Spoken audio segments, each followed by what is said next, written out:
Hello, good evening, and welcome to our show. I am your host, Stephen Jackson. I am the Chief Example Officer of Transruptic Incorporated.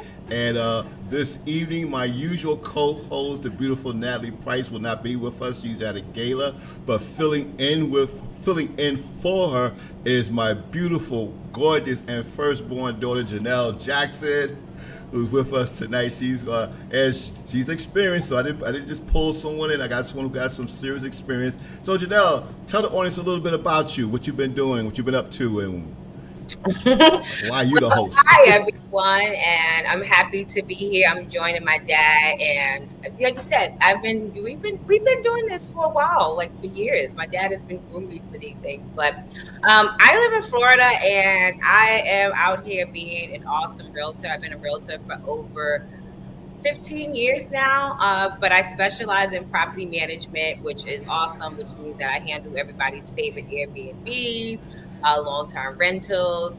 I do corporate leasing. And right now, I'm also working as a transaction coordinator, which basically I work with real estate agents, realtors by directly versus with clients. I work with them directly. So I've been doing that transitioning, moving and just getting into a whole new field in my real estate business, like I said, which is in transaction coordinator. I'm working, like I said, directly with agents, so it's a lot.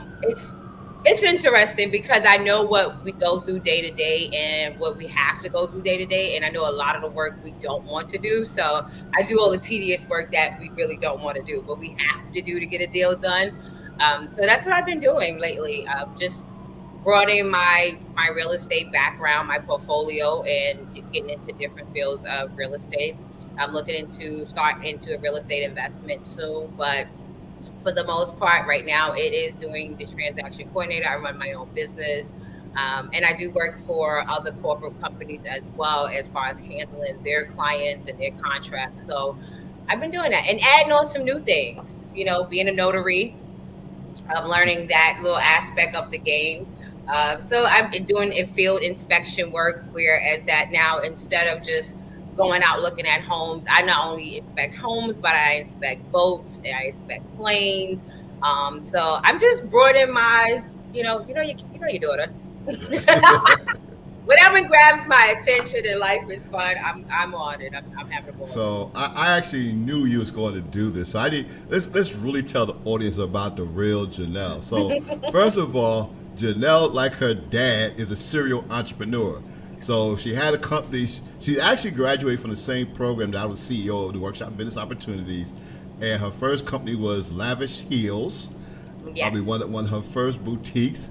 Yes. So Kurt, show that logo, that gorgeous logo. It's actually produced by the same company that produces all my logos. If I'm Yeah, correct. Miss Pitts, Miss Chandel did that. That's That's the right. black. Is it Black Cat? I don't want to get it wrong because Yeah, y'all want Black Cat Designs see. did that logo. Has done all the logos for Run to Live and for my running club, and also for Transrupted. And also Janelle has been my favorite and first running buddy. Yes. So when I started running back in 2012, she was my original running. Well, I say running buddy because after the second mile, she starts leaving me behind. So Curtis, show some of those memories. Listen, you got to keep up. That's us and the whole. That's part of the Run to Live crew. That's my running club. That's Janelle there on the left. That's the That's crew. that's We us. got You know, that. I was painted in brave face for the Scotland run. We did We that wasn't in together. Scotland. We've done. I've And, done and, it. and here we go, something else she didn't talk about, the girl model. She's there, she is at Harlem World modeling in Summer in the City with a good friend of ours. Right from yes, Yes. look at Fierce again. Yes. It was, and we have fun, but And that's the whole family. family. That's the your crew. woman. Them and him kids. Them and him kids. And that was her first photo shoot for her company, Oh Lavish my Hills. gosh! I need this picture. Where did y'all find? I need to I, get I have them. I have pictures. them. I have them all in a folder. Okay. It is. But that was tell them the truth. When it came to running, my dad used to do a treadmill, and I didn't understand how he was going to get anywhere with the treadmill. But That's true. and I was outdoor runner, so I had to get him to. He was the bike guy. Let's get it right. He used to do Yeah. the bike, and then it was the treadmill. And then he finally realized running is the way to go, but it has to be outside to do it. Right. But we've had some great, half miles. Like, the only thing I haven't been able to do is actually do a marathon, but I've gotten as You far as trained running. for it. I've trained for it, We but trained I for always, it. and then we Yes. had Sandy in 2012. Like, That's I done right. did all this hard work, get up at 5 o'clock in the morning, running 18 plus miles for Sandy to Yes. say, no, not this time. So, That is so but true. And the main reason that I asked Janelle to be my co-host tonight is that Janelle has hosting experience. So almost what we talked about almost 22 years honey, ago. shh, my age. What's wrong with you? I didn't say what year you started, how Don't old you were matter. when you You can started. tell. They go the other daughter ratting us out. Yeah, Uh, right. So, Already. yes, already. So, Janelle hosted a program that I was a producer on called What's the 411. I was actually executive producer on that show, and this was one of Janelle's first jobs in working with me. And she got to interview a lot of artists and was very good. They all loved it. Yeah, play that clip. Oh my gosh. That's right. Everyone, and welcome to What's the 411, the show that's taking it to the rhythm of the street.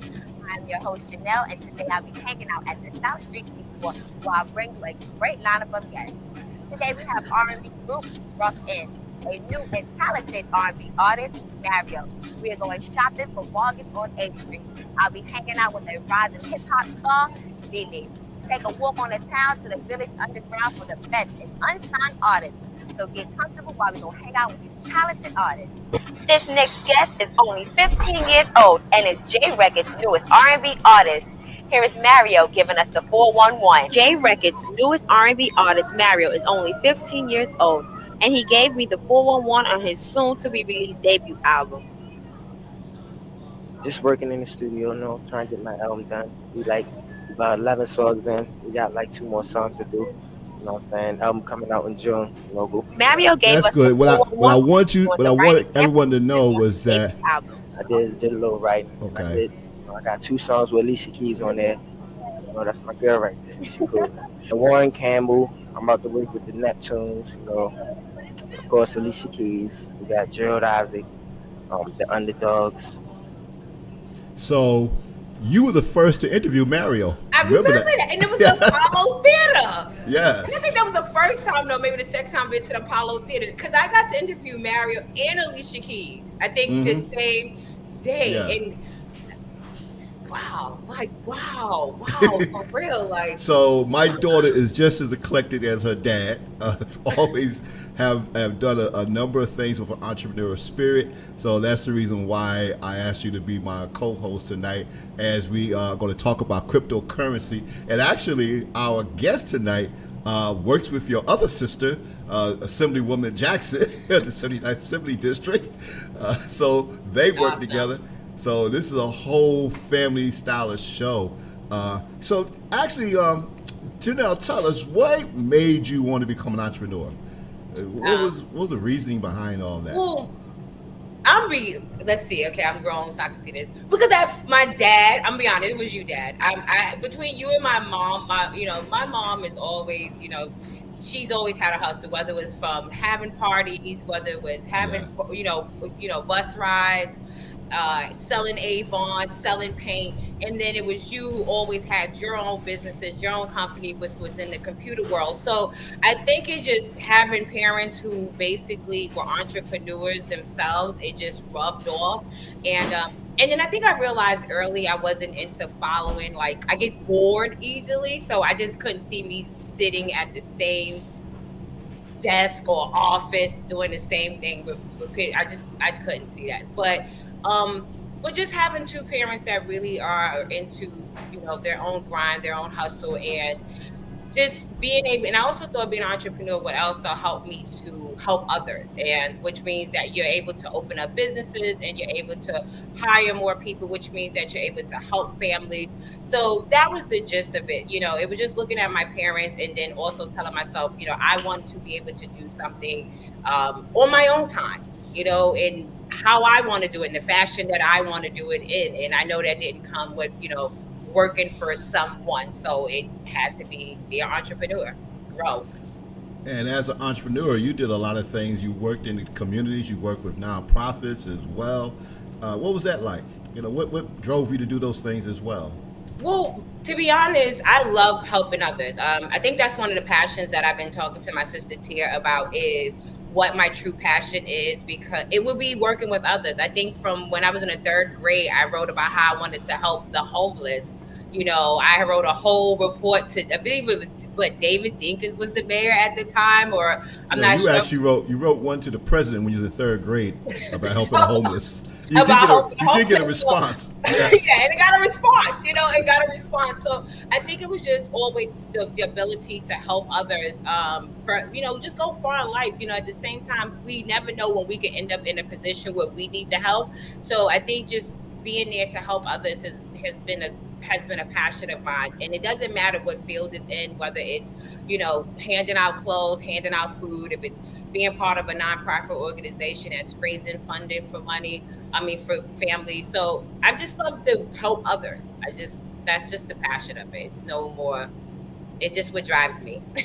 Yeah, you epitomize the true strength of entrepreneurs, because one of the things what we talk about here at Transruptic is that helping business owners, individuals become business owners that will support their communities by supporting local charities, by creating jobs within the community. That strengthens our community. That gives our community more economic power. It also allows those smaller charities to bring in income or services that they desperately need, because they're always battling some of the larger charities. We know they're going to get a check because they're so large and they got the connection. But some of the smaller grassroots charities are doing just as much hard work and need the help as well. And I'm glad that when you became an entrepreneur, that you always reached back and worked with them. And I couldn't find the clip. I wanted to show my favorite clip. So Janelle did a fundraising for a charity in which she was taking pies to the face. So it was like donations of $25, and they would pie her. So the family was quickly to put up some money. Yeah, But like we I've were, never seen my family spend money like it was water that day. Like y'all had no problem just, yeah, coming out of pocket saying, hey, I get to see a pop. But it was for a great cause. it was. I'm always down to have a great time. And I feel like if it's going to help others, then hey, let's go for it. If it's gonna be fun while we do it, because if we look at it like it's a dull thing, and but a lot of time it's a lot of fun to raise money. We've done charity runs where we had 5Ks. We've Hmm. done charity comedy shows I've been a part of. We put on galas that are so much fun. You get to dress up. So I think a lot of times we have like a misconception of how charities can help our communities. And it is a big help. It depends, it really is a big help for a lot of these charities that are in your community, especially if they're small. They normally hire within communities. They Right. take people that they do hire in the communities, and they actually basically help them find jobs in other places. So it's a great thing. Like I said, I'm always about being involved in helping my community reach its goal. Like one of the big things we did was like meet and greet when we had a big old election 2 years ago. We had a big Yes. meet and greet where and it's just I'm not into politics, but for some reason this year it just was like a big deal to let's meet and greet our mayors and our sheriffs. So I'm into anything that can help my community grow, because I live in my community. I'm a part of my community, so I don't want to see it to struggle. But if anything, I'd rather work together and let's grow. So like the whole Jackson clan is on tonight. Of course, it's less, and then it's the oldest sister, so it's like let the younger ones take shots, but they don't understand. Yeah, payback is always like handed out. Yeah. So I guess Tia has that clip. Made sure she's probably gonna send it to me so we can show it later on. You probably do but have it but saved in the that archive. was fun money to spend to watch you getting pied. I mean, I was like, yes, thank you. Finally got some Y'all raised revenge. my family. Y'all raised money. Like my friends and family came through. I believe myself alone, I raised close to $500 just on that day, and that was Mhm. just from my friends and family. So you guys are the bomb. Like if one thing I have to say about the Jackson family, we are very supportive. And the more fun it is, the more hilarious it's going to be. Of course, we're partaking in it, but it was you guys. It's the support, like I said. But that comes from a family that we all give back. You've been doing worked with different nonprofit organizations for years. Astor is one of them I still love. Astor was, Yes. awesome.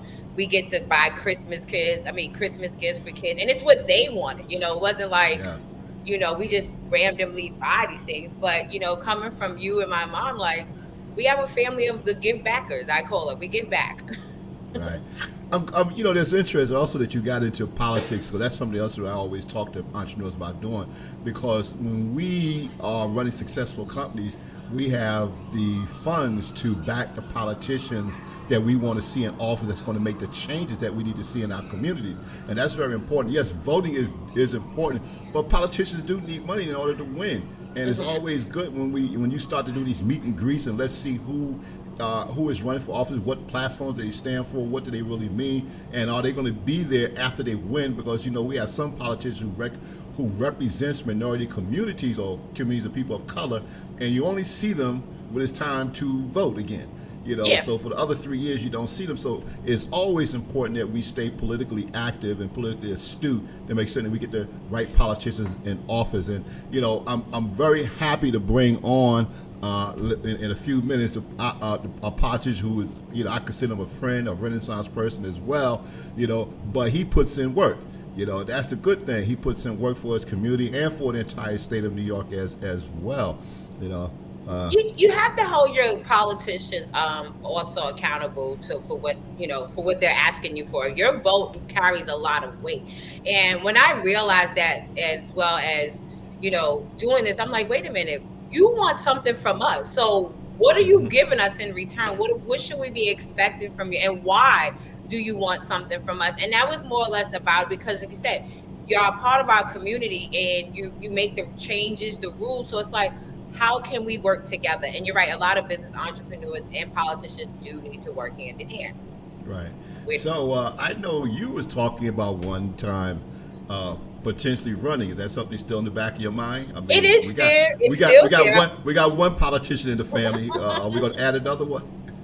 It is still there. Like I said, it is still there for me. I think more may not be the running part, but I think more of the background of being a part of and helping and assisting. Because I can even watch from my other sister what she does. It's a lot. I'm not gonna lie. Sometimes I'm not gonna want to do that. I'm not. I'm a kid. I'm an individual that, one minute I'm all into it. So I think I like working in the back behind the scenes of helping the people, of understanding what's going on. So I think that would be more or less my background, would be to do that. So I'm not sure if I would solely run, but I think I would still always be in the background helping people understand what it is in politicians, because I had to learn, and it's mind blowing what you learn now. All right. So quick question before we get ready to bring our guest on. This has been so much fun to have you on here this evening. So what is the future? What do you plan on doing in the next 5 years? What do you think you're going to be doing? Owning some land, and the biggest thing is probably starting a tiny home community on land. If it's real estate, me. I'm looking to buy more land, and definitely looking to getting to a different part of real estate, which it's the same as what I do now, vacation rentals, but different style of vacation rentals. I'm always going to stay in real estate because I enjoy what I do. It's a lot of fun. I love being a property manager. Like I said, I go from long-term vacation rentals. I do corporate leasing. So for me, it's anything that's in real estate is what I want to stay in. I also want to get into farming, which is something I've been digging in for the last couple of years of learning with the USDA. I want to get into more farming and learning more about rural areas and how farming can actually help our communities a lot more, because we all know fruits, veggies, foods. It's a hard thing, and it's a challenging when you don't have the fundings or things are expensive. So I want to really get into learning farming, having the land, and just my investment property. So it's all real estate. I'm not coming out of that. It's interesting you mentioned farming, because when I was at the Congressional Black Caucus, the Black and Hispanic Caucus in Albany for New York State, they had a couple of panels on farming, on African American farmers, which there was a very low number of, and talked about the benefits of farm to table, basically, and how they're bringing healthier foods into our communities, which is very important because in certain communities of color, it's what we call a co-parent to your nephew. Don't forget Yeah, co-parent. that. Yeah, I'm a co-parent to them all. Like that's true. Yeah, but we talked about food, farm to table, and we talked about the need for more black farmers. That's one of the things they talked about. I know in New York State they have an active program now to get more farmers of people of color. I think there's one of the colleges upstate is working on that as well. There's a Veterans Association that is working with distribution of farm products to our communities, because that also seemed to be one of the problems, is actually getting the stuff from upstate down to lower state, down to the communities in the Bronx and Brooklyn and stuff. So I'm glad to see that you're going to explore that and get into that, because it's something that's desperately needed. We know what it's like. We see so many fast food restaurants in our communities, but to have the option of bringing in, fresh foods is something that's going to make our help our community stay healthy. So I applaud you on that. Definitely. Thank you. Living in New York, it was just that when we growing up in New York City, just seeing like not having to be accessible to like fresh fruits, fresh veggies. But then when you live in Florida, we actually have actual farms where you can go pick berries and cherries, and you can go and pick out, you have the farmers market where you have everything fresh. Like I didn't know anything about certain fruits until I started going to a farmer's market, and it's like I don't would have think I ever would have seen it in a regular supermarket. Like I didn't know about blood oranges or dinosaur eggs, and they're actually plums. So it's like you can learn a lot from farming. And I also have a friend out here that he has like a farm. He's a chef. He shows you how to take your scraps and reuse them, and then they put them in the ground so that way we can plant more. So I think it's just a lack of knowledge we don't have. And then when you started to do your own veggies on the patio, I'm like, you got this little balcony and you growing like this whole kale and spinach, and like, wait, what? So it just brought into reality that we can actually farm anywhere we want to. We can Yes. plant a lot of fruits and veggies, but we just need to be educated on it. We just need to know. But it was something of interest of mine. I really want to have that farm, and I really want to share that with people. I want to be able to teach. I want to learn myself about it. I want to be able to bring more healthy options into our neighborhoods, into our homes, into it. Just it's needed. Well, It's very much needed. good, because I know there's two programs in HUD and NYCHA that can definitely work with you on that. So, but tonight we're here to talk about crypto. We're going to talk about making, and lately crypto, there's been some ups in crypto, there's been some downs in crypto.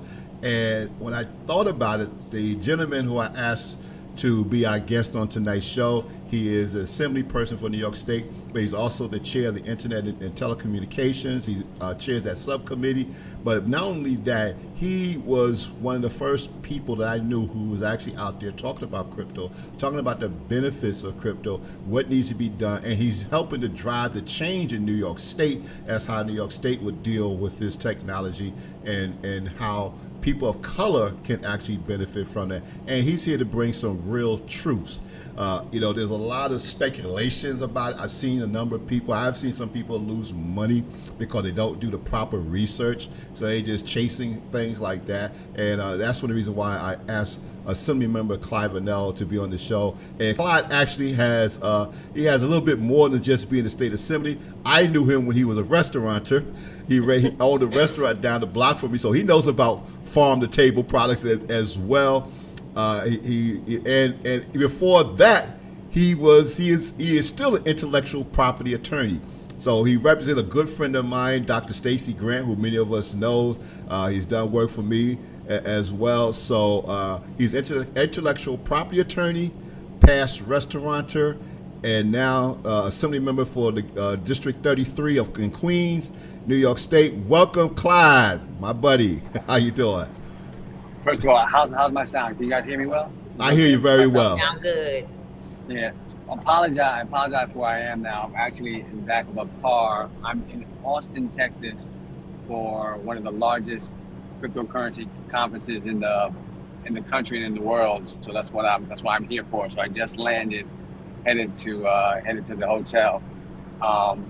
And in the introduction, I heard Brother Jackson. I've known Brother Jackson for a long Oh, a you hit it. serial You hit it. entrepreneur, um, and and a great person in the community. And he practiced what he preaches. Brother Jackson, I really appreciate that you not only participate in politics, you also support the people that you believe in. So sometimes when I'm doing stuff, I see contributions from you, and I don't even ask, and I really appreciate that. That encourages me to go work harder and work stronger. So I really appreciate that. Also appreciate that when I saw the co-host, I thought it was my colleague. I mean, you look just like and sound just like your sister Chantel. My goodness gracious, what is what is going on here? And and and it's such a blessing to have Chantel in the assembly. And I know, Janelle, that you are you come from good stock. Yeah. And I'm an entrepreneur, but your dad has always poured into me. My first, one of my restaurants was down the street from you guys, from where you guys live. And your dad made it a point, and your mom, to come and support me when I first started, when I was getting better, when I was blah blah blah, and would not only come to my restaurant but give me suggestions and tell me, because I had a soul food restaurant in downtown Manhattan, but Uh-oh. I ain't so I'm from the Caribbean, so I didn't even know what soul food was What really. I soul food thought, really is. You gotta know you know what I'm what saying? soul food is now. Oh, I didn't, I had to learn. But it was great. It was great to have you as a friend and a mentor and a partner, and working together. So, and continue to have you in my life. So, so I really appreciate being on the show and knowing you. Thank you, Clyde. Thank you. So, Clyde, for our audience, tell us, you right now you're heading to, what's this, tell us about this conference you're heading to. Let's start with that. This conference is called Consensus. It's held by one of the biggest cryptocurrency journalists, a group called CoinDesk, and they're very into the cryptocurrency space and what's happening in the blockchain technology industry. So there are people, companies, groups around the world that are descending in Austin, Texas, about different aspects of the industry. So I came here to learn, to be educated. I have to speak one of these days too, but I came here just to learn, to make sure that, I understand what's happening on the cutting edge of what's happening in this industry, so that I can help make better policy for New York. Sounds good. Cool. Okay, I have a question. So, for somebody who does not know what cryptocurrency we talk about, you know, because I hear it, I hear the same thing everybody's talking, but can you really explain what cryptocurrency is for someone who has like clueless as myself what it's about? That's a good question. That's a great place to start. And what I like to start is, I like to start even before that. I like to go even before that. Janelle, can anybody explain what money is? Right? How Ah, okay. how is money made? Right? Can we explain what money is? So first, before we can explain what cryptocurrency is, we have to understand what do we understand what we're dealing with now? Where does money come from? Where does value come from? Why is that green paper in your pocket worth anything? And if you bring that green paper and those coins in your pockets to another place, is it going to be worth anything in that other place? And who determines the value of it and what's it worth? So first, do we understand what money is? And let's try to understand that. And what is the origin of money? I mean, I don't want to break it down, but what is the origin of money? And when did that first start? So if we go back to the beginning, I don't know if we have time to do this, but if we go back to the beginning, there was a time pre-money. There was a time before money, Mm-hmm. right? There was a time before property. And there was a time when, people used to exchange stuff, barter. There was Barter a and barter trade. system in the past, all right? Barter and trade, all right? But as people started moving closer to each other, as civilization started getting more advanced, that barter and trade is not very efficient.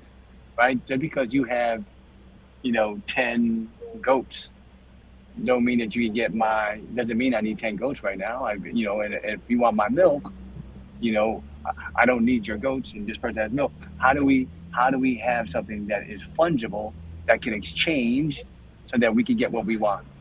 So there's a point where before we got to the barter, the barter and exchange system, we substituted something to represent that value. So there's a certain point where people use tulips. There are certain points where folks use stones and different things to represent value. So that's what money is. Money is a representation of value. Money is very abstract. In the past, in this country, and guess what, Janelle? Every country has their own system, Yeah. create their own. So if you ever remember Coming to America? Mm-hmm. Remember when Prince Hakeem was on the dollar, was on his Yes. money? He had his own picture on it, That's that's funny, but it illustrates that every sovereign can uh, determine what their money is and what it's backed by. In this country, every dollar was backed by. It used to be on the gold standard. It was backed by gold. Yes. So Yes. we used to say the dollar was backed by gold. So how did we know your dollar was worth anything? There was gold that represented it. So the dollar is really an abstract thing. It's really a piece of paper. It's really printed, it's serial number, blah blah blah blah. But it represents value. That's what money is. Money represents value. We've gotten off the gold standard before you were even born. We got off the gold standard in the 70s. But Brother Jackson, I don't know if you remember when we got off the gold standard. I remember. But It was just but before Reagan got in office. there you go. So now we have a centralized bank that determines how much money we print. Mm-hmm. We have it's called a central bank. It's called the Fed, or we call, Yes. So they figure out how much interest rates is worth, how much money should be printed, how much money should go in circulation. As a matter of fact, many people didn't understand that or don't really watch that. But during coronavirus pandemic, you paid attention when they determined, you know what, everybody that gets less than $70,000, you want to get some stimulus money. So we're going to inject money in the system. So the dollar is worth now. The dollar is off the gold standard. Our money is worth what the government said it's worth.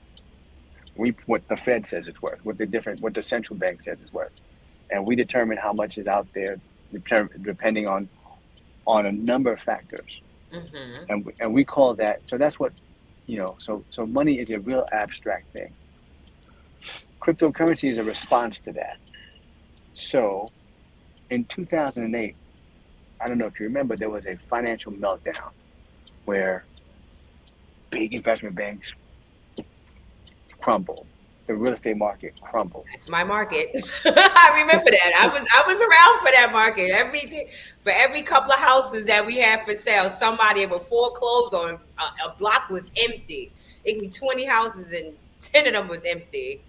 So what happened was that the criticism is that the markets and money was manipulated so much that there was a lot of junk assets, junk bonds, junk money out. So the response to that was, there's folks that came out with something that said, listen, we don't trust government money. We don't trust the government system. It's falling apart. They created another system based on technology and said that we don't trust a central bank. We don't trust the central government. We want everybody to participate to be able to create this thing, this asset, this currency. So that's when Bitcoin was born back in 2008 at that time. Okay. So that's the genesis of it. Because if people don't understand what money is, then you're not going to understand what cryptocurrency is. Mm-hmm. And what cryptocurrency is again, there's a central bank that creates money in this country. Cryptocurrency is something that anybody can participate to be able to in the process. And it's done on computers. It's done online. it monitors the transactions, and if you have the right type of computer network, you can participate in determining the transactions of cryptocurrency. Now, again, it's tough, it's hard to understand, but if you don't if you and it's worth and the reason why it's worth anything is because that in order for you to participate, your computers have to do work to be able to solve a puzzle, kind of, to be able to participate in figuring out the transactions of, like, if I give your dad a Bitcoin, we all know it. We all see it. It's very transparent. It's on something called the blockchain, and everybody can see it. But with money, we don't know that. With regular money, it's only the central bank that knows, that has all the serial numbers, that has the blah blah blah, that lets you know how much money is out or not. If Janet Fallon comes out, only the Feds can figure this out. But with cryptocurrency, with Bitcoin and these other things, it's transparent. Everybody knows about it. Everybody has a list. Everybody has the transactions, and anybody can participate. So with that said, how do you determine the value? Because like we said, value. We had to put a value on something, whether it was stones, whether it was tulips. Now it's the green paper. How do you guys put a value on this cryptocurrency that you guys are exchanging with one another? How do you put value on that? Janelle, so you said you're in real estate in Florida? Yes. Yes. You said, are you in real estate in Florida? Yes, I am. What city? What city are you in? I'm in Orlando. So I'm in how? Mickey So Town. Orlando. Yeah, I used to go. I used to go to school close to Orlando, and now I remember when I could get a house for $120,000 in Orlando. Now you can't even get an efficiency for that, No, right? not at all. the prices Not at of all. houses, uh, the prices of houses in Orlando is crazy. It's ridiculous, and it keeps going up. How do you put a value on that, We as the people right? determine the value. So the market decides. The market decides Mhm. on right. The market decides on any asset, not just cryptocurrency, but on real estate, on Yes. on on money, on Janelle. I asked a question about this, Janelle, which I didn't understand. You know, it's an asset that is crazy that people spend a lot of money on, and they transfer like crazy, and the young people, they go crazy for the sneakers, the sneaker market. Yes. Some Yeah. of these, some of these young people spend $700, two Yes. thousand dollars, $3,000 on sneakers. How do you how do you determine the value of these sneakers? And a young person will tell you, no, no, that's X amount. Yeezys Yeezys cost $200, but really no. Because as soon as they buy them, blah blah blah, they hold on to them, and now you can sell Yeezys for twice, what, three. So the markets decide how much it costs. So at this point, a Bitcoin is, I don't know, thirty thousand It's, dollars it's around for 30, one. $33,000 for one Bitcoin right now. Wow. But the markets, so open markets decide that period for whatever it is, whether it's real estate, whether it's money, whether it's cryptocurrency. The markets decide what the value is of these assets. Keep in mind, pennies, right? And now one Bitcoin is worth $30,000. Houses in. Let's talk about real estate, right? Houses. I think the coronavirus pandemic lit a fire on the real estate, on the residential real estate Oh, it market, did. right? It did. It did. A big deal. You get interest is low, but houses raise their prices extremely high that you're like, wait a minute, it don't you still can't get in because it because yeah, your interest is low, 3.5%. I mean, that's a great interest rate. But if the house is doubled, it's like now you don't even qualify for the house you would have qualified in during the pandemic. And today, yeah, I just was telling my sister that a townhome we saw was $500,000 to buy. And I'm like, but let's be Crazy. realistic. Yeah, for a townhome, $500,000. I'm like, well, the resale value of this townhome is not $1 million. I don't, just to buy a new home, you're gonna buy a single family home for that price, not a townhome. So yeah, the real estate market has gone crazy in a sense. Yeah, so it's interesting to see how what the nowadays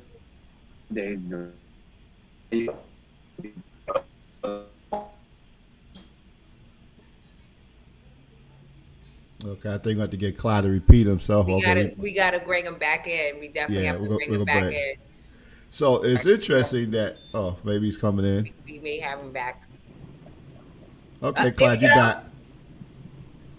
yeah. So when you look at Can, what's interesting, the question you asked about how do you value something, the market for luxury goods are going up like crazy, right? So if you look at handbags, women's handbags, why is a Chanel bag $7,000? This little small piece of why is there so much? So much and men's watches, wet watches, right? The value of watches are going up like crazy. Um, so it's real interesting to see that these asset classes. I mean, since the coronavirus pandemic, these a lot of these asset classes have values have been skyrocketing. It has. It well, really that has. part of it is because of supply and demand. So the coronavirus really upset the supply of certain merchandise, which made it more difficult to get, which drove up, part of the pricing of it, you know. And when it comes to real estate, I think one of the most bothersome things about real estate is corporate entities buying into real estate, buying local housing, which created a shortage of local housing. Right? you know, And they uh, have. They've always have done that. mm-hmm. Big entities buy, tons of homes in a neighborhood, especially a low income neighborhood. They will buy up the entire neighborhood and then resell it back to you 3, 4 times what it's worth. That's a Mm-hmm. big deal. So this Right. cryptocurrency sounds like it's a lot. It gives you more control over value of what you put on things. That's Okay. part of it, right? Is having that control. That's part of that's part of what cryptocurrency is, right? It's having the That's what control. it's saying. But one of the things I Hmm. want So, to talk about, so there's a finite number of cryptocurrency in play, right? You just can't go out and make as much as you want. There's a finite number. Am I correct? well, there's so much when it comes to it, right? So there's Bitcoin, there's so many other kinds of currencies. There's things called where you could create. There's things where you can create something called NFTs.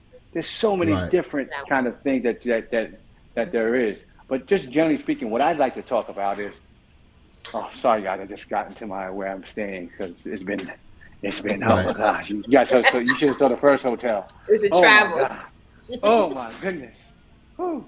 But now when you talk about people, the thing that I want people to understand is that it's really important to be able to for us, and when I talk about us, I'm talking about people of color in particular, is it's really important for us to diversify our investments. But before we get to that, it's really important for us to invest. Now, Janelle, you're in a great family because your parents taught you about entrepreneurship and investment or what have you. But Yeah.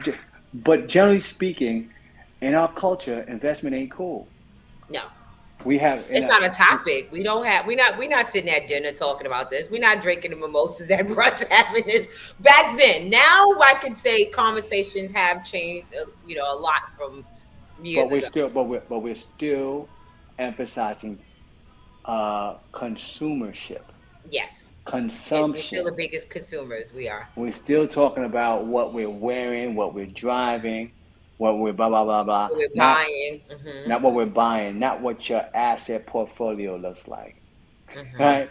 We're still talking about spending, not saving, and not investing. We're still trying to put. I'm just talking about generally speaking. IG, and Instagram is cool to show, how you're consuming and not how you're building and growing. It's not cool to talk about, man. Listen, I'm saving a little, I'm putting a little here, and I'm. Farming is a beautiful. You know why farming is so beautiful, and I heard you speaking about it earlier. Farming is so beautiful is because you can take a seed and something can grow. You put that in the ground, you take care of it, you water it, Hmm. you blah blah blah, and guess what? Something is gonna come out of the ground. It Exactly. ain't guaranteed. It ain't It's guaranteed. not, Now, you but don't. you got a shot. You got a But shot. As long as you you got you a take shot. a chance, you have a You shot got of a shot. something doing wonderful for you, and that's true. So, and if we can take that basic lesson, that's why I love planting and farming and flowers and stuff like that, because it teaches you, you rediscover the most important lessons of life. And our people, for the most part, not everybody, have gotten away from the basics. Cryptocurrency, and I'm not a big crypto blah blah blah blah blah. Cryptocurrency is one of the things you should potentially invest in. But what's really important, Brother Jackson, that I want people to understand is what we as a people must invest. And if we spend too much time asking for permission and not investing, then we're doing the wrong thing. If we spend too much time asking for help and not trying to own, we're doing the wrong thing. Oh, I That's can what I they can curb I could curb my brother Clyde because, we had on an earlier show with Andrew Morrison, we talked about the state of black entrepreneurship and the state of black wealth, where during the pandemic, our communities, it was like about $2 trillion in spending, and we jumped to almost $2.6 trillion of spending, and all that's based on the majority that's based on debt. So you're spending all this money, and corporate America loves it because we spend so much money, but it's based on debt. And then I also watch and had this conversation with my other daughter. So we have a daughter who's into financial literacy. She's a VP of Transruptic. And we talked about the number of credit card companies that came on board during the pandemic. They start offering these credit cards to people with marginal credit, right? Knowing that they're going to go and max out the card and then only paying back the minimum, which is making the credit card companies, a significant amount of money. So you're 100% correct in that observation that we do need to get away from the consistent consumerism and look at what's going to be the long term. There's a report out there that says that by 2030, African Americans will own 0% in this country. There's still time to turn that around. Those type of numbers around. So, yes, we want to have more of those conversations because they are important. Now, I got an important question from you that's coming from a parent. A parent wants to know what's the ideology behind you and the rest of the assembly helping to have cryptocurrency taught in our schools to our younger generation, so they have an idea what these investment vehicles will look like. And I'm going to just say something very quickly that I got into the insurance industry in my late 20s, early 30s. I wish I knew about the insurance industry and the ability to save money through the insurance industry, tax-free money, when I was a teenager in the early 20s. Because I could have had a whole lot, even more money if I knew that. So access to information is critical, and we now have the tools to make access to the information even more.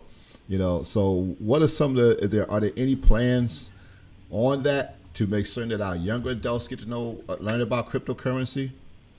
First of all, that's part of the reason why I'm here, up here now, to be able to connect with the different organizations to be able to do so.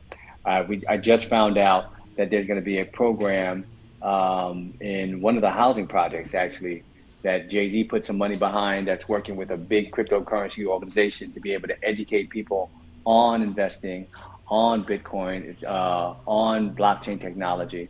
And we've been trying to expand that. We've been also working with the mayor has been very vocal about bringing that education to the schools. Yeah, he So gets this paid. summer, He gets paid in Bitcoin. well, he talked about it. He did talk Yeah, about it. They didn't let it happen. They didn't let it happen. But he yeah, talked I about know. it. you know, they didn't let it happen. But yeah. So we so we're going to try to educate the kids about that, and just generally speaking the general public about what we know, the opportunities of investing, the opportunities of also what cryptocurrency is generally, what different asset classes are generally. But before that, we got to teach people about investing, about growing, about building, right? So it's not, if you don't know, if you don't know that you gotta, that you gotta be able to plant the seed, and that and for it to grow later, then you won't understand. It don't matter about, it doesn't matter if you learn about stocks and bonds and options and real estate or what have you. If you don't understand that, if you spend before you get it, if you're too busy trying to look good and worry about what's on your back, you know, one of the things I found out, Brother Jackson, is yes, Jack Dorsey. Somebody said yes, Jack Dorsey. Yeah, Jack Dorsey and Jay-Z just put together a program. I just saw it. Yes, to educate folks on, and I think it's called the Bitcoin Academy in Marcy Projects, and that's going to start relatively soon. So I actually have a meeting about that soon while I'm up here. But don't you think budget, like you mentioned about bringing a class into it. When you start kids off with just financial literacy of understanding, like you said, what's money, how to budget, how to save, how to invest, because tech really, you said we a lot of times we spend before we even receive our check, or our check is already spent because you done bought something on credit and you got to pay that off. It so your money is already spent beforehand. I think a lot of us don't understand how to literally budget money, because as a realtor, when I tell people you have to make, say, 3 times the rent. And people are like, wait, what? Wait, what's that? And I'm like, yeah, it's something that they have no clue, but that's an overall goal. You have to make 3 times the rent to qualify. And people get stuck with that, like, what do you mean 3 times the rent? And I'm like, yeah, see. So I've learned too. What's interesting, what's important. You got to start with the kids too, but you got to teach the parents. So Correct. what's interesting is that your children are going to take that they learn about money from you, How you spend it, right? And how you spend it. And if you don't respect money, if you don't do well with money, you're going to create another generation that's going to be worse off than you, because it's harder to even be average now, Yes. right? It's harder to it's hard to live in an average, so working class neighborhood in New York City, right? Two people that worked in Like maybe the battery might. yeah. But in the past, you could, it was easier to have a city job or a state job, to have my parents, for example, my mom was a union worker, my dad drove taxis. They were able to buy a house in Southeast Queens. Today, sheesh. We need about 4 incomes. We need about 4. Everybody in the family They would be in a studio apartment. Everybody in the family, even dog need a job. Everybody need a job nowadays. Nobody gets to live free. Yeah. So it's different now. So how do we? So if we don't understand money better, right? We're in a generation now where the next generation, even if they have more education, they're going to live worse off than the last generation, right? Correct. So we have to understand that. So now it's even more important to be able to do well. So now, I don't know what it's like in Florida. I'm not too sure, but in New York, you know how much gas prices cost? You know how much gas costs? We at $5. We ain't going, and it's first of all, it's a good 5 miles to go to your Walmart. So we debating, do I really need to go to Walmart? I'm gonna stay at my house, like I'm gonna just So you $5 asking me? gas, and then it's hot, and then everything is I was just telling my dad. I'm gonna give an example right now. Just the cost of living in Orlando, right? I decided to move back up to Orlando because I originally was here when I first moved down here, because of just the environment. I'm different when, my environment. To find a 1-bedroom apartment is literally ranging from $1,600 to $2,200. And that's between 500 square feet and about 800 square feet. Now, when I moved down here back early 2000, it was $800 for a 2-bedroom. Hello. Exactly. Now it's $1,600 just for, and this is central, and you're not the cost, they're not getting paid higher. You're not, they their lifestyle is, nothing has changed about it, like, but everything is gone up. And you're right, I'm big. What do you think about, we said teaching the parents, what do you think about classes that literally bring parent and child together, and they both can learn about investment at the same time? Because our lifestyles, things are going to go up. We're here, we Look, see it, it's I think changing. I think look, I think that it's important to look. I think it's important to be able to teach folk about about how to deal with money, and I think that it's important to teach folk too um, that it's not impossible. You can start where you are, right? Not everybody's going to be a millionaire. Not everybody's going to be a billionaire, but you can start where you are. How do you, right? I think that not everybody's going to be an entrepreneur, but I think that there are, but you could do something on the side. I think that there are opportunities to be able to figure out about how to make extra money, about what to do with that extra money, right? How to get seed, what to do with that seed, and how to grow it, and how to be patient. Also, expectations, right? If I'm a young man, or and I'm watching and seeing, and all my examples are guys spending money and that kind of thing. That's not the only example I should have. If I'm a young woman and I'm watching Instagram girls spending thousands of dollars on their body, spending $1,000 on whatever kind of stuff, and not investing, that's not a good thing. I'd love to see Janelle as an influencer showing, yo, this is what I'm doing in real estate. This is what I'm trying to do. This is what I'm trying to put together, blah, blah, blah, blah, blah. I'd love to see, that kind of thing. I'd love to see how somebody who has who's working for the city says, okay, you know what? I also sell sneakers online on weekends. And I take that extra $500 a month and I put it in here, and blah blah blah. 'Cause over time things grow. The way you build wealth, the wealth building is a slow and long process. It Yes, is. it Ain't no is. fast money. No, it's Ain't no not. fast. It's a slow and long term, and it's how you think. People say the rich get richer and the poor get poorer. Yes, it's mindset. Yes, It's a mind, yeah, definitely a Definitely mindset, the mindset. yes, because yes, they treat money differently, and yes. so like one of the first things we got to get out of the habit is that 50% of the black population have a credit score of 640 and below. Yep. That's coming from overextending credit to purchase material things.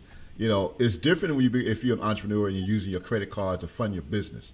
That's investing. But if I'm using my credit cards because I just want to buy a pair of sneakers, or I want to buy a brand T-shirt new or just suit, a food. t-shirt, yeah, that's a difference. So we got to start with the mindset. So Clyde, you and I, I just remembered when you got involved in the assembly with cryptocurrency. You and I had some conversations, and I know you didn't want to attach your name to educational, type of workshops, classes, or whatever. But here at Transruptic, we're teaching financial literacy. That's part of our entrepreneur workshop. Is that we're going to teach everyone who wants to start a company. They're going to learn financial literacy. My other daughter, Cassandra, has already written the course on that. But what could we do to help speed this along? Working, with the different offices to make certain that we're teaching knowledge about budget, knowledge about investment, knowledge about cryptocurrency in our communities. It's just like one of the communities that I'm getting ready. Is MCOR in your district? Elm Court is not in my district, They're not your but it's in district. Queens. Yeah, yeah, but it's They're in But Queens. yeah, We're getting ready. We're right now proposing to work with MCOR with their youth program to do a 8-week entrepreneur workshop with their youth program. And part of what I just now want to do is make certain that we do a class on cryptocurrency in that when we launch this early next month. What would you like to see us do in this area? no, I think when it comes to financial literacy, right? Folks people need to understand basics, right? People need to understand how to budget. People need to understand, how to, how to save. Um, but I don't think in the, from what I've seen, I don't think the financial literacy programs taught investing enough. And investing is not difficult. Investing is not just stocks and bonds and this big thing.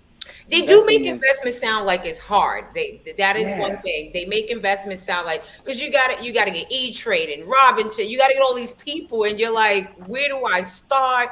What do I invest in? Like, we call Tia now, like our sister Tia, because that's what she. What do we do? Who do we So invest you in? know, Well, one of that's the basic look, tools in investing is actually life insurance. People forget that's how Walt Disney started his company for this whole life policy. Which was one of the first. And when I got in the insurance industry, and I learned that is where a lot of it begins. I'm like, whoa.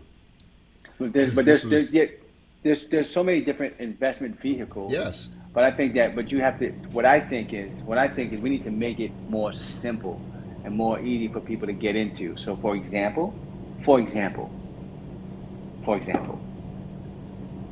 I'm going back to sneakers, right?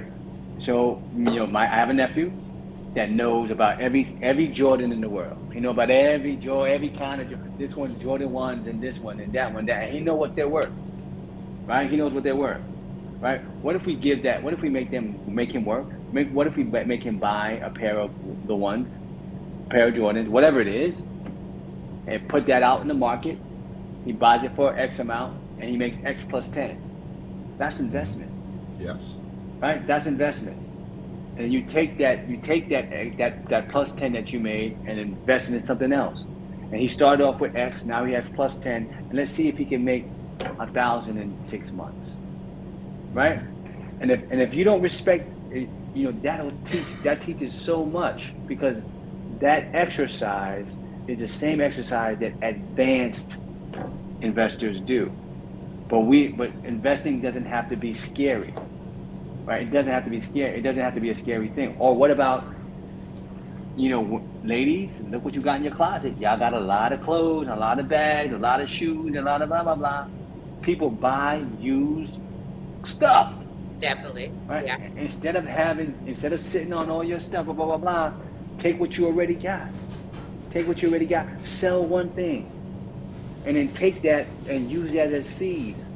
Right? So there's ways to, where it doesn't have to be sign up for Fidelity and E-Trade and watch the market and learn about, read the annual report. It doesn't have to be that difficult and that tough. But I think you should start where people can start, where they are, right? Make it simple and fun.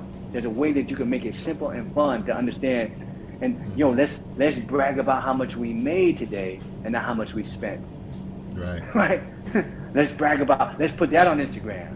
Put on Instagram. Hey, look how much you made. Look how much you saved. Look how much you invested. Let's put that in the culture to change what we're doing.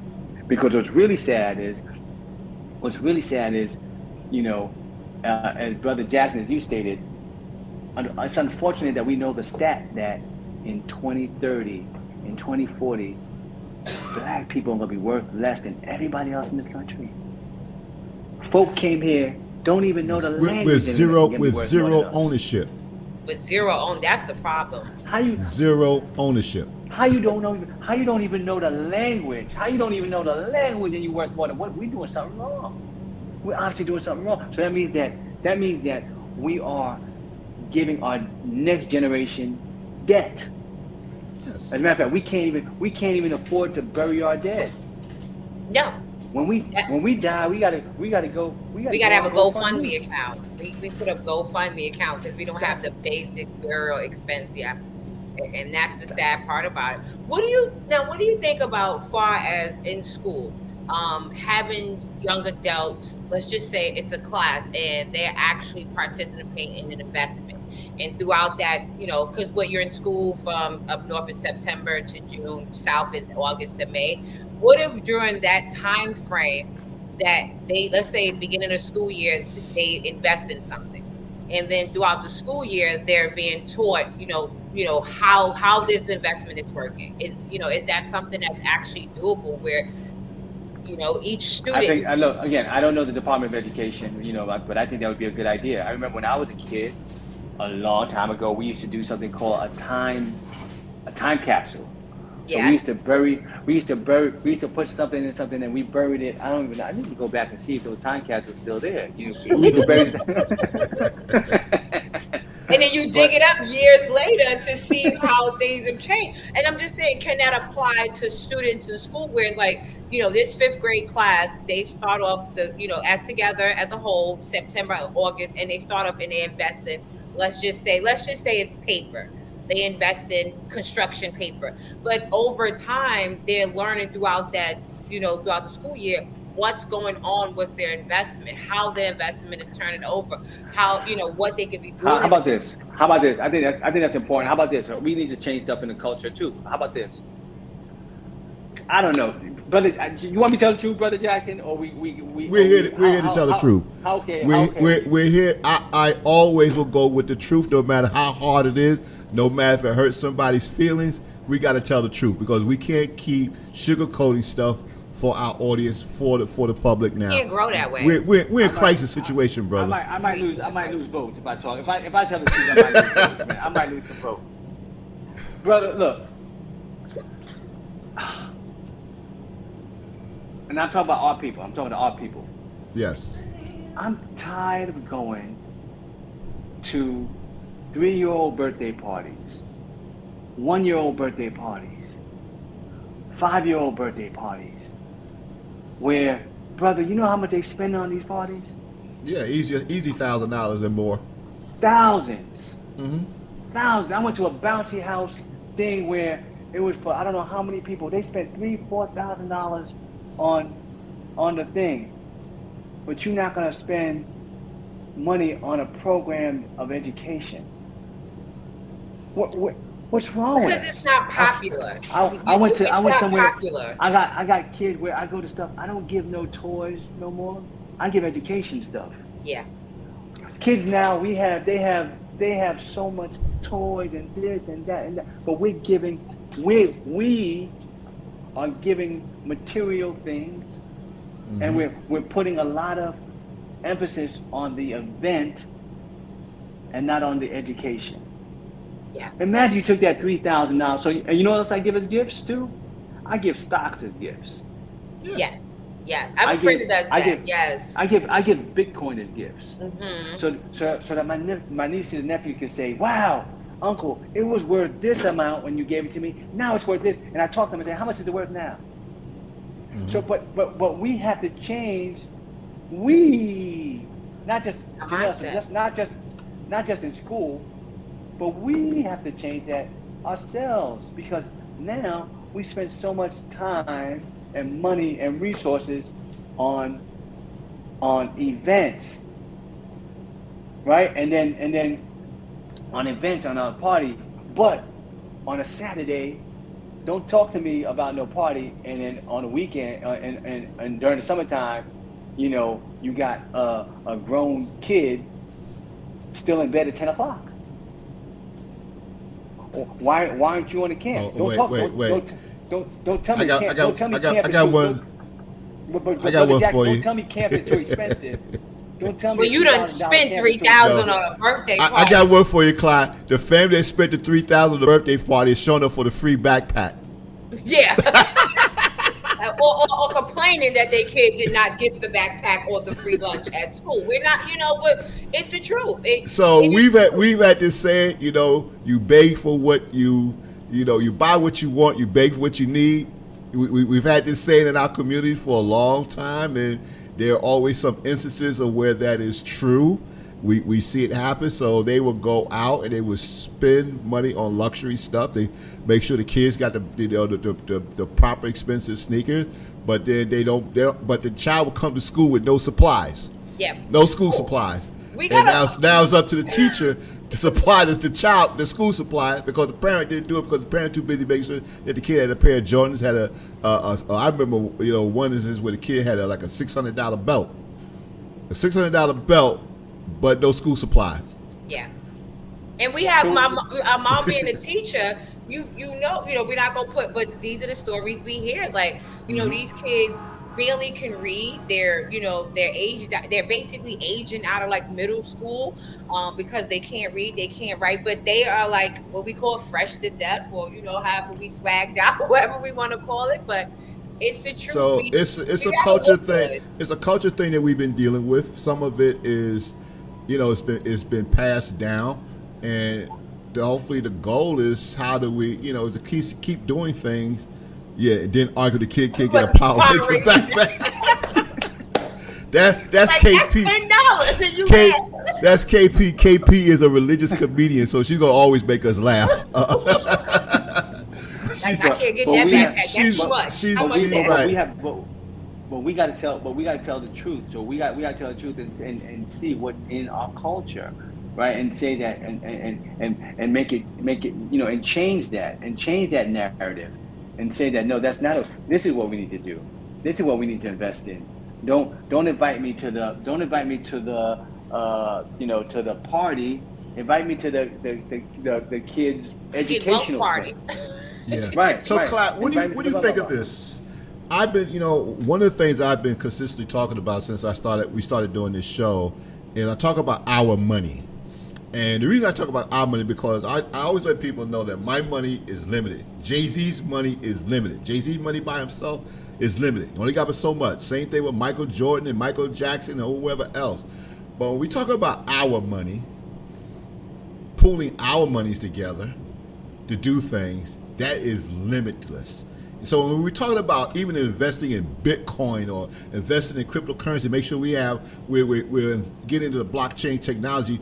What do you think about if we start to come together and form groups of individuals, right, who start to learn and then can say, let's pool our money together? Because I consistently have seen this being done in other nationalities. I look at how East Indians basically cornered the market on hotels, those little 2 and 3 star hotels. They cornered the market because they invested that way of our money, saving our money together, and then go buy something, work it, and then the next person go buy something and work it, then the next one go and buy something and work it.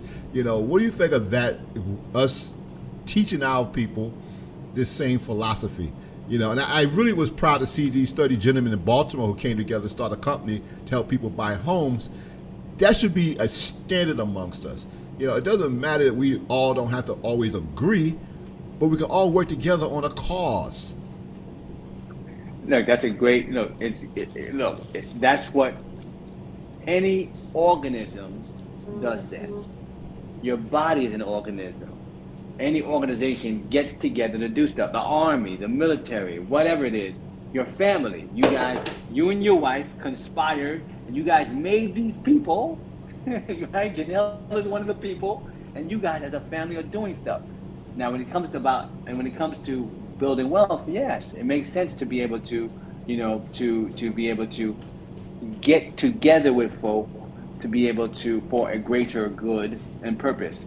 The thing is that it's important to make sure that you got the right folk that's down. You know what I'm saying? That's important. We gotta be honest. Ain't not everybody ready. Right?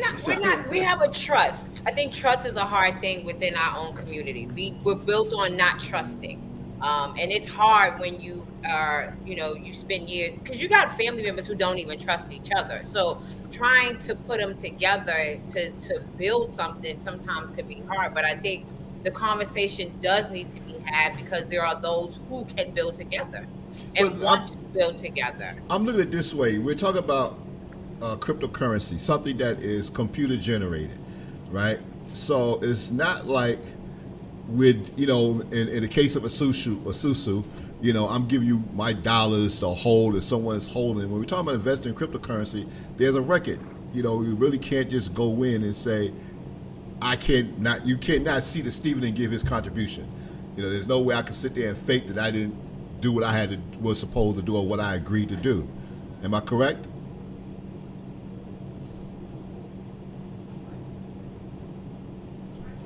Okay, I think it just froze. Okay. So what I'm alluding to is that when it comes to, let's say, us investing in cryptocurrency or whatever, whether it's Bitcoin or some of the others out there, there is usually an electronic register, right? And in that electronic register is keeping track of all the investments, all the money that's being paid, and who owns those particular Bitcoins. So what I'm looking at is that this is an opportunity for us to invest together, because the trust factor is minimalized, because we all are using an app or something like that to keep track of it. You understand where I'm going, Janelle? Yeah. Yeah. So It makes sense. it's kind of different when you had the family susu. So you got one family member who's responsible for collecting the money, putting the money in the bank, and that could create those type of trust issues because But crypto allows everybody to see everything Right. on the forefront. So it's no matter who puts in what, you literally can see it. There you go. I think the biggest thing is just open up the programs, and not worry about who, what, when, where. Just start the program, and I think people that are interested in it will join those programs. I believe that because there is not a program to go to. Well, I can say like this: a lot of people who came in like Bitcoin and cryptocurrency, from what I've seen, it was like a quick way to make money. Everybody wanted to sign you up for something and then make money. That's how if you see the videos that people will post, it's like, oh, we made this amount of money, we made this money, and it's not really going to the gist of what are you really learning, what are you doing. So I think a Right. program, whether just a program, introducing people. Allow them to just come in, whether it's in a school district, it's at your local church, and there's tons of churches on everybody corner, especially in New York City. There's a church like a liquor store. Open it up at the nearest liquor store if you want to, the bodega, but open up an actual program to teach this. And I think allow the people to just want to come in. You got to give them something. We talk about these things, but we're not offering an actual class, a program. And it's something that's not going to cost me $500 to be taught how to do something either. Yeah, it's interesting you said that, because I always think of barbershops and beauty shops.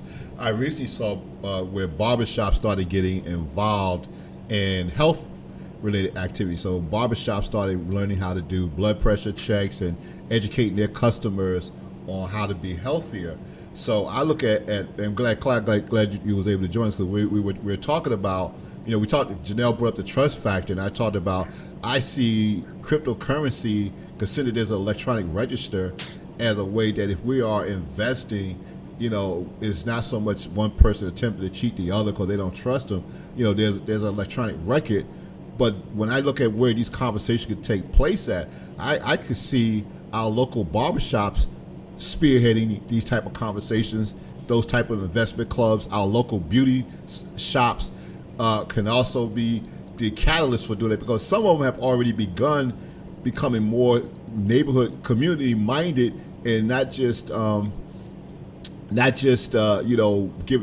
doing haircuts, but talking to the community about health and wellness. I've seen that take off. So this is probably something else that could take off, where we can start to get so you can sign up a group of barbershops and say, hey, this is the idea, this is the concept. We want to make financial literacy fun, entertaining. You got a kid sitting in the chair. Well, he's going to read this book, and it's going to be a fun book on how to learn how to invest, right? And then we can you do a monthly event, you bring the members in, and they can say, hey, we're going to start to invest, and this is how we're going to invest. Everybody's going to be responsible for putting up X number of dollars, whatever that you can afford, and these are your shares. That's just something that I just see, that I think that with some conversation ingenuity, we could make those changes, and not just in our local barbershop, but this is something that can go national. Well, look, let me talk on the positive side about our folks. Okay. So I do see great strides in changes in our culture. Mm-hmm. So, and again, I'm not talking about the top folk that already got money. So I'm just talking about just generally regular average folk. So, eating healthy is now in the culture now.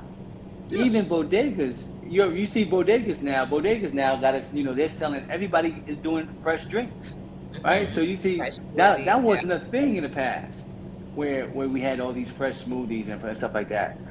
So that's in the culture now. We're talking about more about health. That's in the culture now. We're talking about mental health. That's more in the culture now. So yeah, so I think it's possible for us to change the narrative and to change the culture in doing and talking about investing. And Brother Jackson, about group investing, yes, that's something that's worth doing. We've had investment clubs and we've been Yes. talking about that. We focused on. We used to do a lot of other kinds of investing with folks and stuff like that. But now I think that's something that we can definitely push, and I think that's something that should be normal. And I think that we could do that, yes, in the schools and amongst ourselves. And we should also measure ourselves and promote that, and not promote the real difficult, not difficult, but not promote the stuff, not promote the stuff that is, not to have the hedge fund manager come there, Right. but have the folks that say, yeah, listen, I work a regular job, but now I make an extra $100 a week, and this is what I do with it. Or I learned how to. I didn't know what I was doing with blah blah blah, but I learned how to do. I learned how to do. Whatever, and now I take that extra money and do blah blah blah blah blah. And then I took that and bought this with it, or hey, listen, I have, I don't own no real estate. I got a 2-bedroom apartment, but I got an extra room, and I put the extra room. I rent out the extra room, and I take that extra money and I take that money and do blah blah blah with it.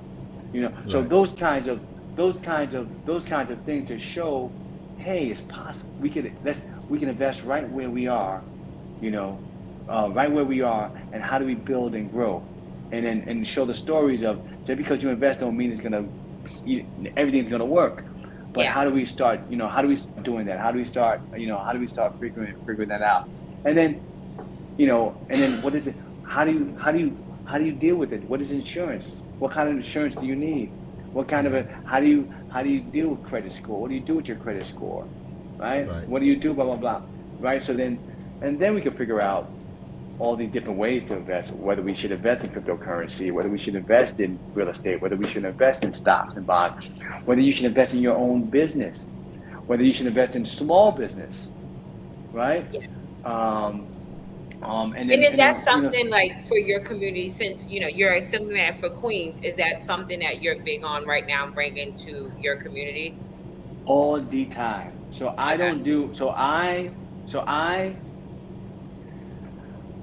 I try to bring economic opportunities. I try to bring blah blah blah. I try not to have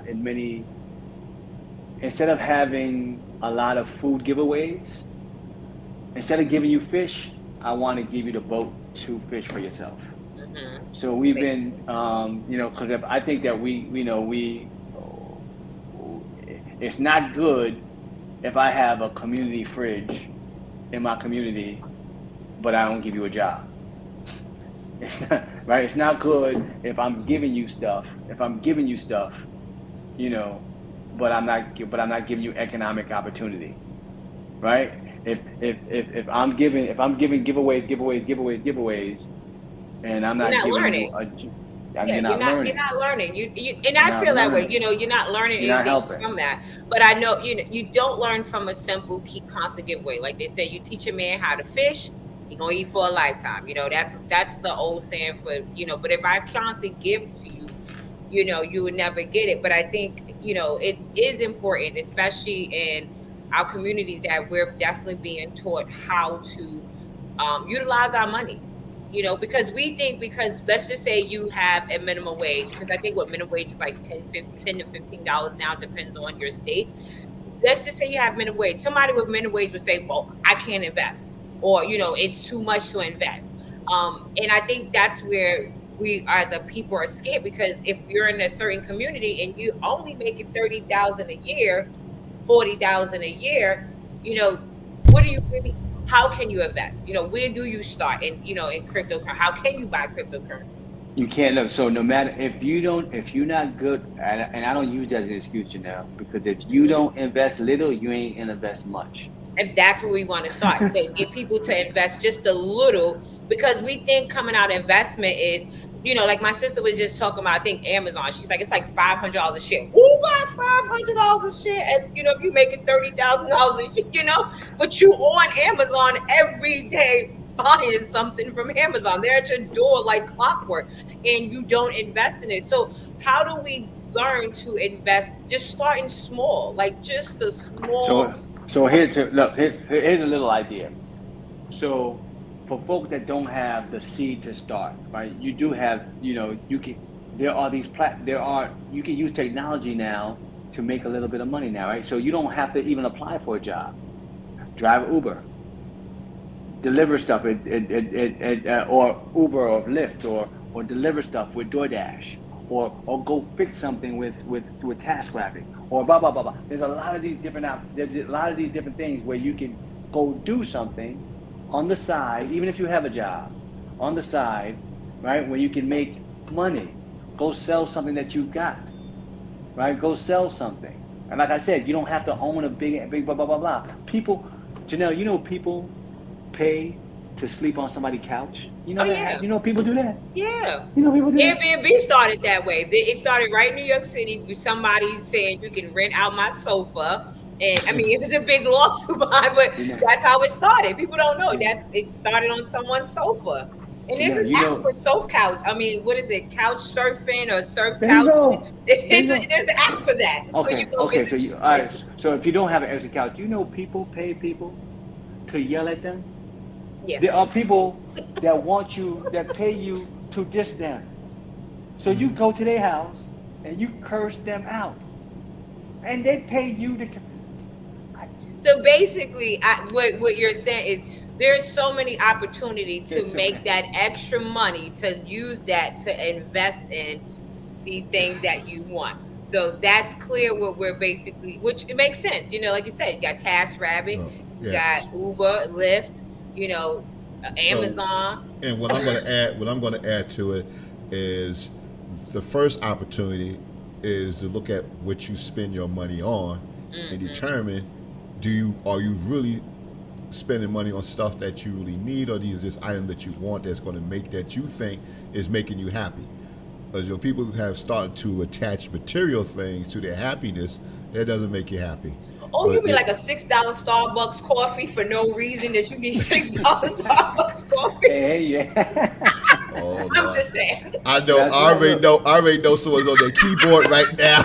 I know someone is typing furiously on their keyboard about her $6.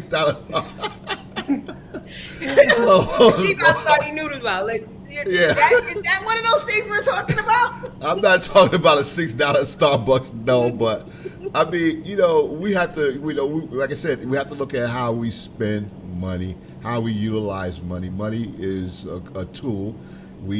Somebody else has assert, the value to it. But then again, how do we value money and the decisions that we are making in our households, where you're making $30,000 or $130,000? Matter of fact, I just read a report that said there are people who make $250,000 a year who are living paycheck to paycheck. That's right. So it's not about how much money you make. Exactly. It's really how you utilize money. Yeah. If you make a $250,000 a year, and you telling me if you got laid off, you homeless in a month, that's not good. There's something wrong with our means. There is something wrong with the way we value life and how we want to live that is really out of whack. I'll sit there and say $250,000. You tell me you paycheck to paycheck? Come on. Yeah. No, that doesn't work. But it's living among. I always say, Capital One is probably the most wealthiest company there, because everybody owes Capital One. It seems like everybody owes Capital One something. See, there we go. Starbucks is necessity. You knew she was going to type a response. Oh my God! But it's the truth. It is what but then it did happen in COVID. People, I've seen that in my real estate where managing properties, and you have people that I know making $250,000-$300,000, and literally they were saying how they could not pay their rent going forward, and you're thinking like, wait, what? But you're also renting out a place that is close to $3,000, 3,500. You got about 3 or 4 cars in the driveway, and we know that cars don't hold any real value. Depends. So it is how you spend your money. It really is. But that's where the learning of budgeting comes That's into right. play. We spend money way before we get it. Capital One is Right. like I said.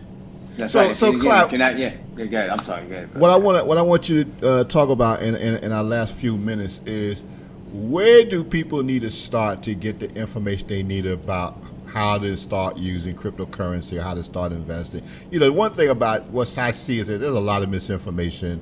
When crypto started losing, well, actually all stocks were sinking, so it made sense that crypto was going to take a hit too. And we saw that thing about journalism is what they believe. So those who didn't believe in crypto, they was quick to jump on it and bang it up and say it's not worth anything, blah blah. I didn't say that all the stars who was backing crypto are silent.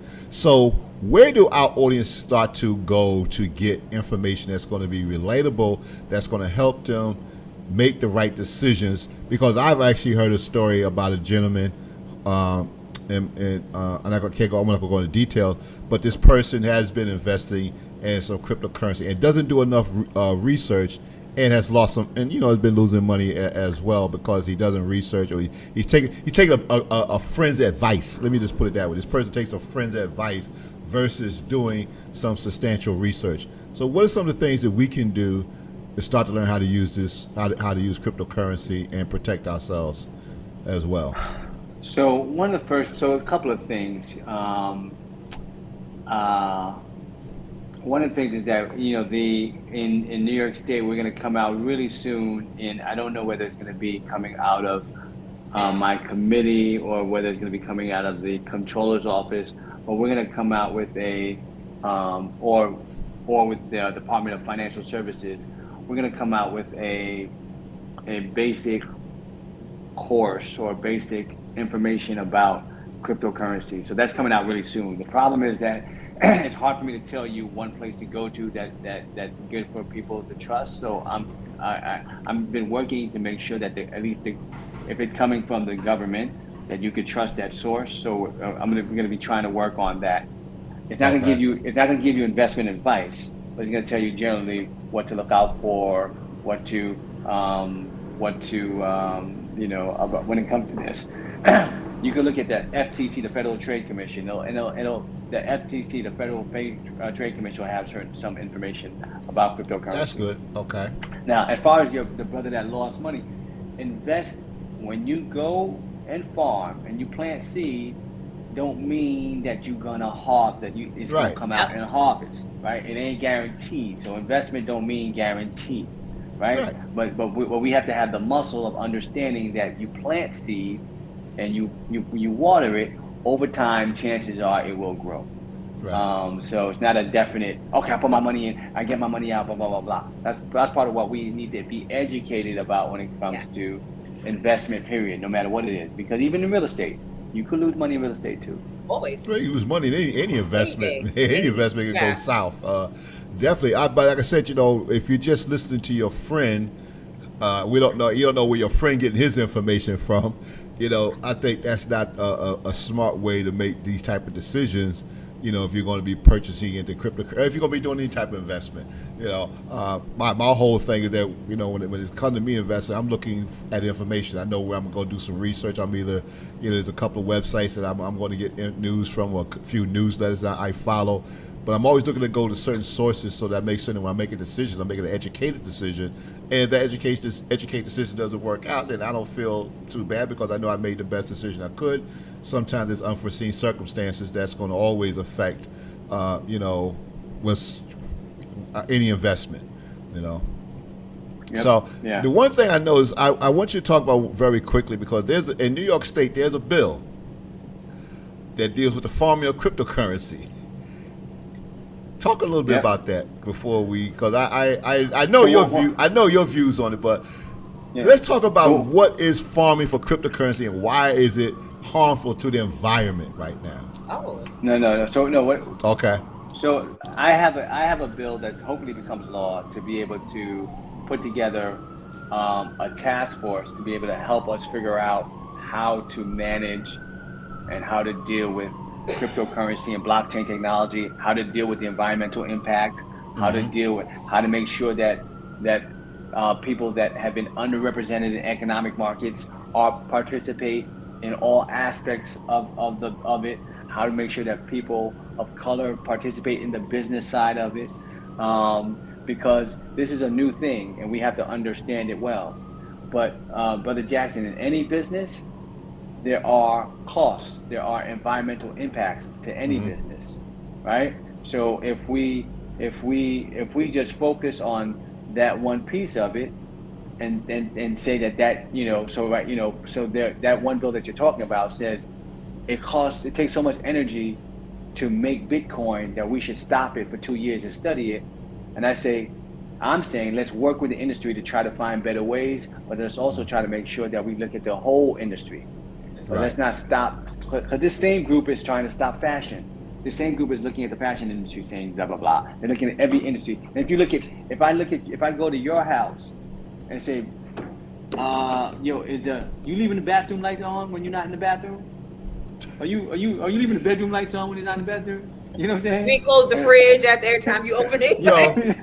You know what's funny about that is people live in public housing because they don't pay for lights. They will leave them on. Every public housing, either the bathroom lights are on or the kitchen light is on. And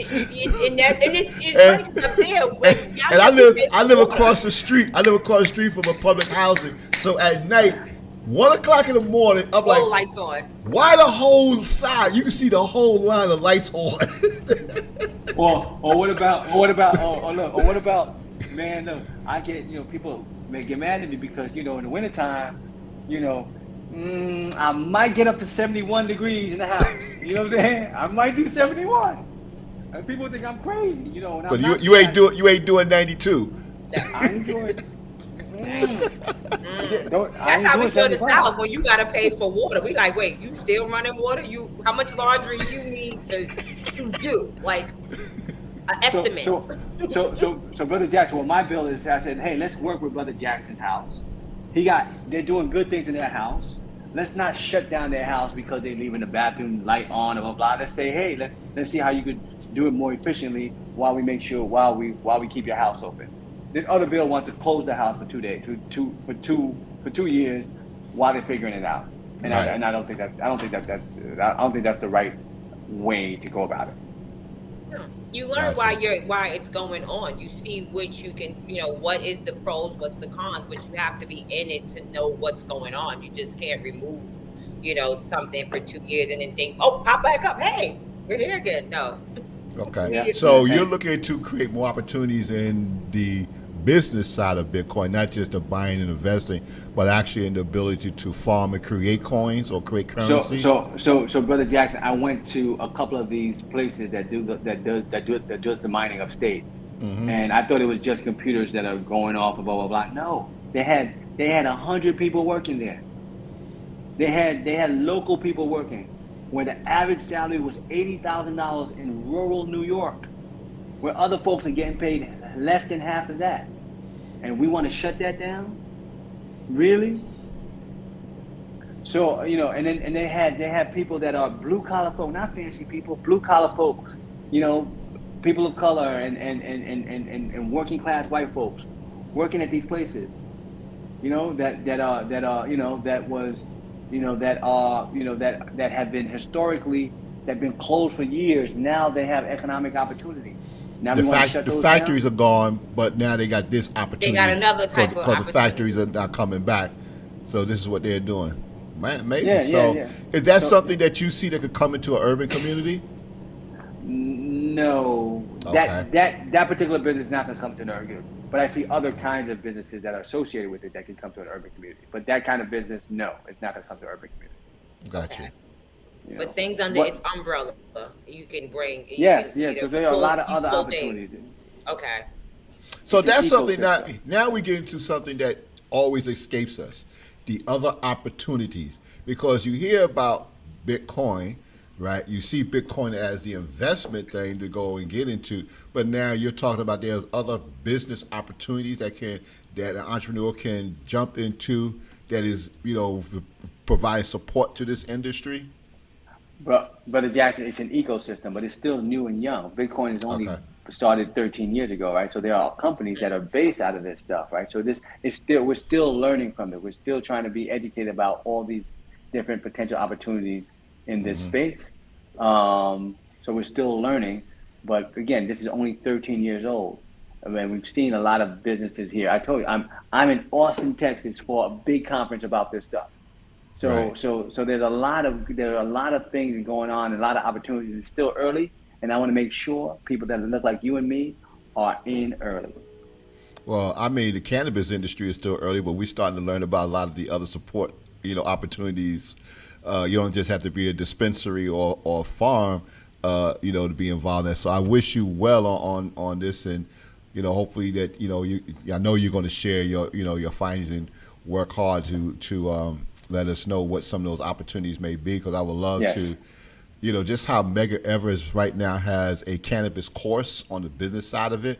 I would love to see our institutions once again, especially in our communities, do the same thing when it comes to what Bitcoin, how to Cryptocurrency classes. cryptocurrency classes definitely, Hmm. or the business side of cryptocurrency, and even my organization is Transruptic. Is how can we help create entrepreneurs that can take advantage of that as well? It's important. We need that in our communities, and we need those conversations to start. Yeah. Because, like I said before, it just seems like when you got into Bitcoin, it seems like somebody's just trying to sell you a course and then tell you how to make quick, fast money. We need, real information. And I think no one has a problem investing, but you just got to know where to go. And there's Right. that's the big thing. I think community by community, we need a designated place to go Yes. and building this. Yeah. So, brother Clyde, I really appreciate your time. This was a show with a little longer than we expected to be. I take the blame for that because I had to give homage to my daughter. This first time we have been together in this space in a long time. It's been quite some time that we have worked together like this. And as usual, it's always fun. I love the energy that you bring, Janelle. Assembly member Clyde, I appreciate you giving your time. Even though you were traveling and attending the conference, you still took time out to share your insight with us. I hope that our audience, learn some things about cryptocurrency, learn some things about how they can structure their investments. Like you said, you don't need a lot of money, but you do need a plan. You need, and definitely, I would like to see us spread this information about how we can use our money coming together, creating opportunities to not just singly invest, but to group invest. Working on an outcome, whether that may be, whether it's to get more land, get more housing, do whatever we need to do, because there's some people betting against us. There's a group of people betting Oh, against us, it's a betting to lot. get betting that we're not going to own anything. I think there's a group of individuals who would love to see us back on plantations. Uh, you know, we'd love to see the good old days return. And the only way that's not going to happen is if we keep doing things like this and keep moving forward. So, brother Clyde, any final words for us? First of all, Brother Jackson, thank you for putting this together. Whenever I love. First of all, I love your energy, and I love what you do. What you bring to the community, what you bring to entrepreneurs. I love this, this series, and I love your audience. You always have an engaged, smart, bright audience of our people, and thank you for what you do. And how I can, let me know how I can, any way that I can help. Because we will build and grow together, Yes. and it don't take 100 people, it don't Nope. take a million people. It starts with a small group, and then, Hmm. I'm willing to put my shoulder on the stone and help it up the mountain. Thank you. Appreciate Awesome. that. Ladies and gentlemen, this has been another exciting show for me. I had a lot of fun. Janelle, you got any final words for us? I had a great time. I had a great time. Thanks for having me, Dad. This has been awesome. But just stay true to what it is that you want to do in life.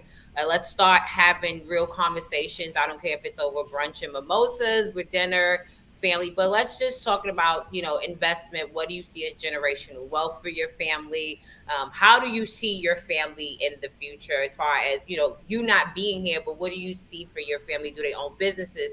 Or do they own land? Do they own, so I want those conversations to be more involved in our homes, just as much as we talk about anything else, but the generational wealth, how to build it, how to invest.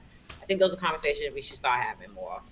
So I got one quick question for you. So Yes. last year we learned that our father's side of the family is a lot of land in Virginia. Yes. Do you got plans for that? Is that Oh, do I? Do I? We can tell. We got plans. We got okay? plans. We have been. We've been talking about that, because that's a lot of acreage of land to have, and just see it sit there. And not saying our family is not doing it, because a lot of our family is a lot older that we've met, so it is a lot to maintain that family. I think it's now time for the next generation, but that's that generational wealth talk about next generation. What can we do to build on that land that we've encountered? What can we do with it? So yeah, it's not like that land is just going to be like, oh no, we are. Y'all got plans? Okay, We got plans. okay. You leave it Just to Tia. We curious. got a whole you leave it to Tia. We got a lifelong plan for this. Like we good. Okay. I just you just started making me think. We started talking about farming because on my father's side of the family, we are farmers. They were Yeah. farmers. They were also business owners. They owned sawmills and stuff. So that's part of our legacy. And I'm glad to see that you women are going to return and start to build upon that legacy. Thank you for doing that. Really appreciate that. important. That's definitely the legacy continuing. This is what I would love to see happen just about almost every black family in America, where our children exceed us, and could not just our journey, but exceed our journeys and take things to the next level. So I definitely like to appreciate the energy that you brought to tonight's show. Thank you to all our guests. Thank you to the rest of the Jackson clan who couldn't keep their Twitter fingers quiet. Gotta love them. Gotta love them. I mean, this is what makes us who we are, because we're in tune. We're here for each other, but at the same time, we definitely are gonna have fun with it. If at Jackson, we're gonna have fun. We don't care. Yeah. So I'll suggest you give someone a Starbucks. That's right. Latte to Well, Bob. technically their financial advisor is cutting them off, so that should tell you when your own wife would cut you off. It's a no. It's a no on the latte. Gotcha. Okay, ladies and gentlemen, thank you for your time. Have a great evening. Have a Love great you, Dad. week. Yes. Talk to you soon. Good night, everyone. Night. Good night.